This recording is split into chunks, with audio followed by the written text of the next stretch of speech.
Both the NBA and Major League Baseball each held their annual player drafts in June. Bjorn Borg entered Wimbledon seeking his 6th consecutive title. The largest major sports contract in history was signed, and much more on the June and July 1981 edition of Back in Time Sports. The NBA draft was held on June 9th in New York, and for the second straight year, the first 2 rounds were broadcast live on the USA cable network. 5 underclassmen declared for the draft, and 3 of those were the top 3 picks. Junior McGwire of DePaul was selected first by the Dallas Mavericks, followed by sophomore Isiah Thomas taken by Detroit, and junior Buck Williams was taken by New Jersey. In addition to the first overall pick, the Mavericks also had the 9th pick, which they used to select Rolando Blackman out of Kansas State. The Pistons also had a 2nd pick in the first round and selected Notre Dame's Kelly Tripucka to pair with Thomas.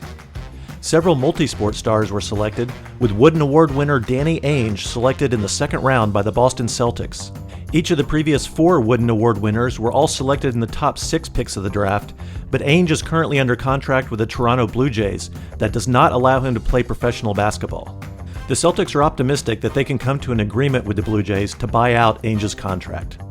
Tony Gwynn of San Diego State was taken in the 10th round by the San Diego Clippers.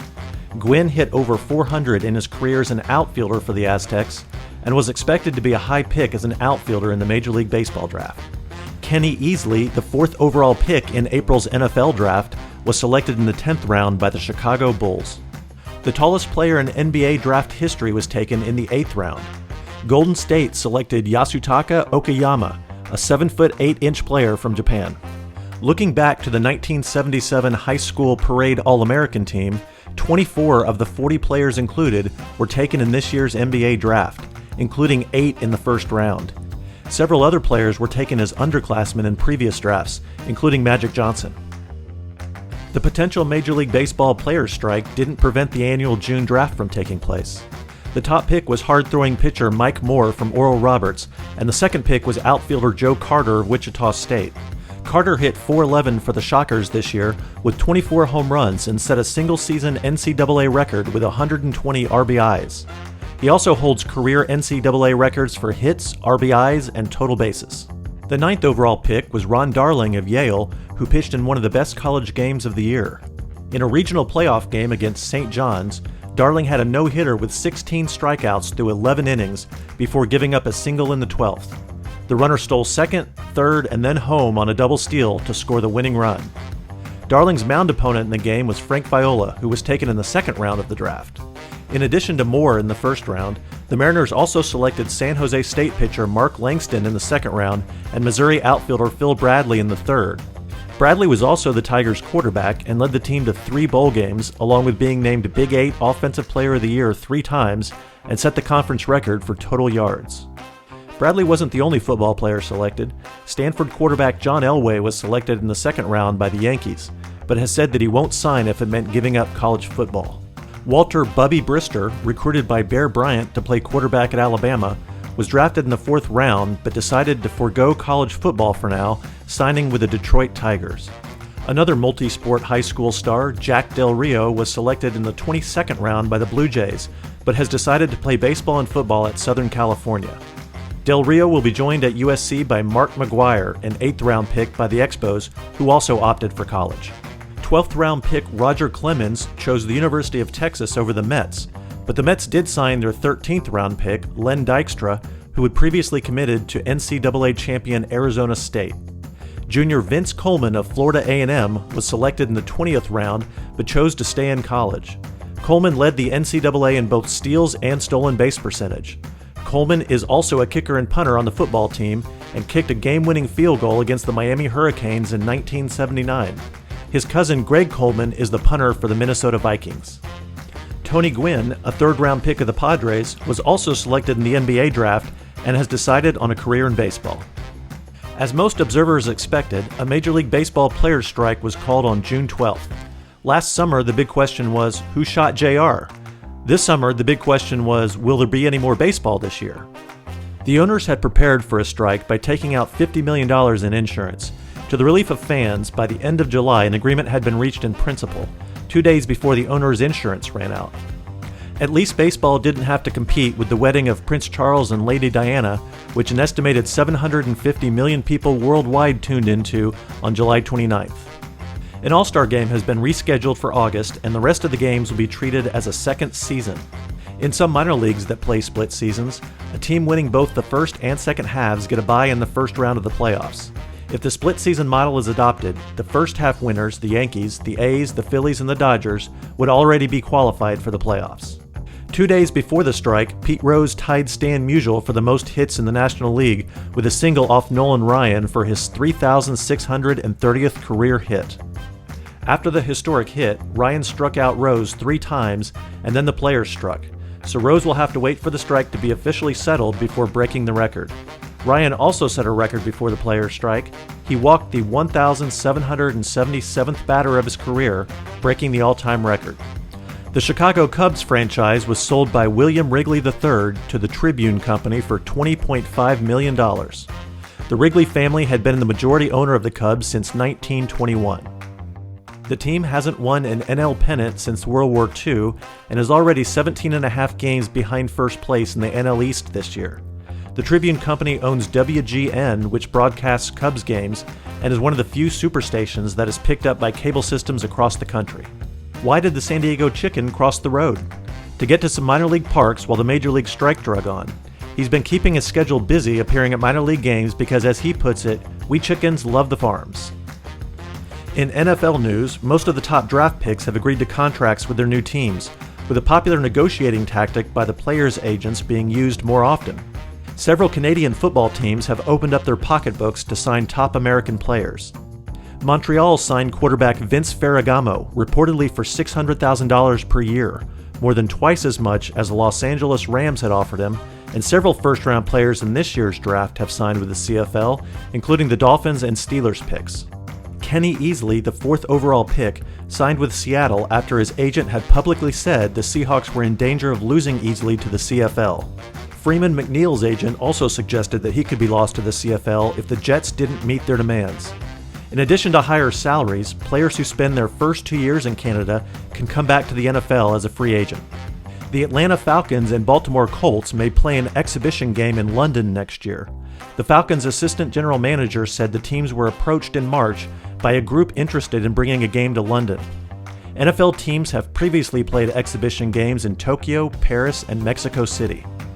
Baltimore Colts owner Robert Irsay signed a new lease with the city to use Memorial Stadium through 1985, saying that this should stop conjecture that the team would be leaving town. After leading the Philadelphia Eagles to their first Super Bowl last year, Ron Jaworski signed a 5-year contract with the Eagles worth $400,000 annually. The contract makes Jaworski the highest-paid player in team history. NFL owners met to decide on a location for the 1984 Super Bowl and chose Tampa Bay. The Buccaneers joined the league 5 years ago, and there was a sentiment among owners to reward the team's loyal fans. The next 2 Super Bowls will be held in Detroit and Pasadena. The 95th edition of the Wimbledon Championships went pretty much according to seed. The 2 top seeds in each category made the finals, except for the men's doubles, where it was the 1st and 3rd seeds. In mixed doubles, last year's champions, siblings John and Tracy Austin, were defeated in the finals. Martina Navratilova and Pam Shriver won the women's doubles, but both were eliminated in the semifinals of the women's singles. Navratilova became a U.S. citizen several weeks after the tournament. Chris Everett defeated Hannah Mandlikova in the final of the women's singles in straight sets of 6-2, 6-2. It was a dominant tournament for Everett, who didn't lose a set in any of her 7 matches on the way to her 3rd Wimbledon singles championship. Mandlikova had won the previous 2 Grand Slam events, last year's Australian Open and this year's French Open. In the men's doubles, John McEnroe and Peter Fleming won their 2nd Wimbledon doubles championship in straight sets, 6-4, 6-4, 6-4. McEnroe was the number 2 seed in the men's singles and had a relatively smooth path to the finals. The number 1 seed, Bjorn Borg, who has won the last 5 Wimbledon singles titles, got a stiff test in the semifinals against Jimmy Connors. Connors jumped out to a 2-set lead before Borg rallied to win the match. The final was a repeat of the epic match last year that Borg won in 5 sets. McEnroe had his share of temperamental outbursts during the tournament, but kept his temper in check during the final match. Borg was in control, winning the first set 6-4, but McEnroe came out ahead on the tiebreaks, winning the next two sets 7-6, 7-6. McEnroe's serve was outstanding as he closed out the match in the fourth set 6-4. It was the first Wimbledon championship for the 22-year-old McEnroe, and the win briefly pushed him to the top of the ATP rankings before Borg retook the top spot at the end of July. The NCAA has agreed to a new 4-year television contract worth a total of $260 million, more than double the amount of the previous 4-year deal.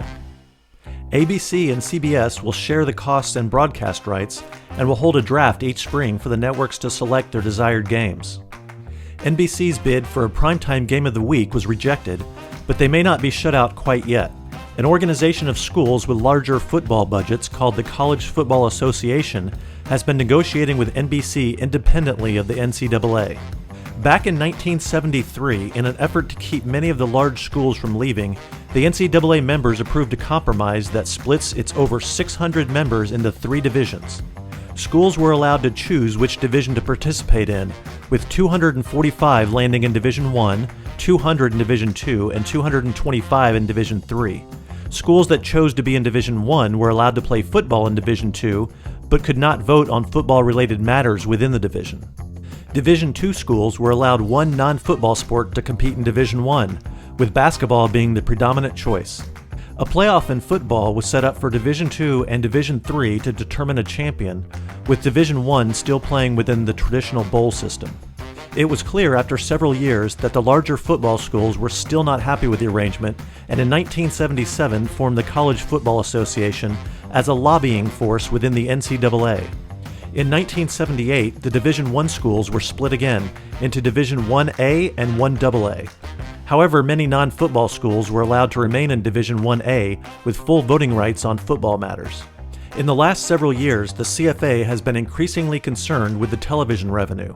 The NCAA's share of the latest television contract has increased 131%, while the share going to the participating teams has only increased 12%.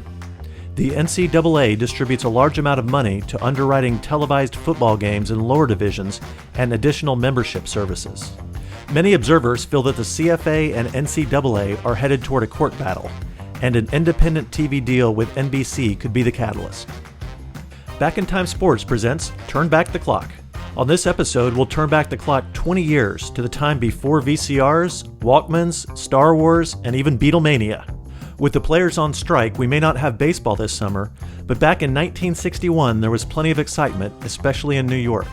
The Yankees had participated in 11 out of the previous 14 World Series, winning 8 of them, but it was their right fielder who was getting most of the attention. Roger Maris was traded to New York before the 1960 season and promptly won the AL MVP award as well as a Gold Glove in his first season with the Yankees.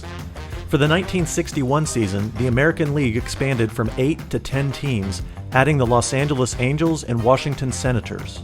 To keep a balanced schedule, the owners voted to extend the season from 154 games to 162. Before the season, Maris was asked if anyone would threaten Babe Ruth's single-season home run record due to the changes, and replied, "Nobody will touch it. Look up the records and you'll see that it's a rare year when anybody hits 50 homers, let alone 60. Maris was correct. In the 33 years since Babe Ruth set the record in 1927, only 10 players had hit 50 home runs, and only 3 hit more than 54.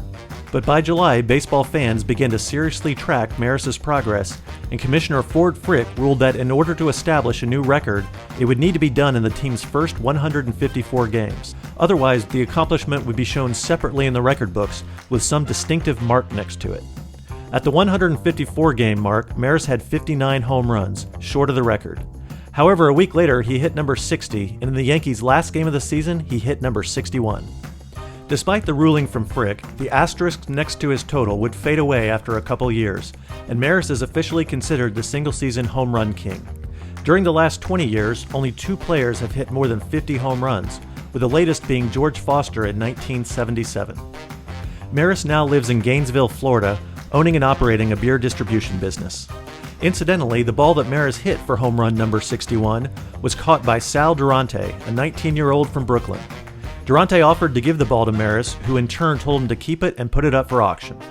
A restaurant owner from California bought the ball for $5,000, and after some brief publicity gave it back to Maris, who eventually donated it to the Baseball Hall of Fame. In the random sports section, there's good news for the NBA. Last season's Sunday afternoon games on CBS drew about 15% more viewers than the previous year, according to the Nielsen ratings, and the Sunday playoff games increased 30%. CBS has one more year remaining on its contract with the NBA and announced that next year all weeknight games of the NBA Finals will be shown live in prime time. In previous years, those games have been shown on tape delay very late at night. With the prospect of more television revenue being generated, NBA teams are feeling more comfortable paying their stars rapidly increasing salaries. The latest beneficiary is Magic Johnson of the Los Angeles Lakers. Johnson received the longest and richest contract in sports history. Lakers owner Jerry Buss said the 25-year, $25 million contract will go into effect in 1984 when Johnson's current contract ends. The contract will extend well past his playing days, and Buss hinted that Johnson could end up as a coach or general manager. Previously, Dave Winfield's 10-year, $24 million contract was the largest, and still is in terms of annual salary. The total value of Magic Johnson's contract is only slightly less than the value of two franchises, which recently sold for a combined $25.5 million. Donald Sterling purchased the San Diego Clippers for $13.5 million, and Harold Katz purchased the Philadelphia 76ers for $12 million. Despite making the conference finals 3 times and the NBA finals once, the attendance has dropped in Philadelphia each of the last 4 years.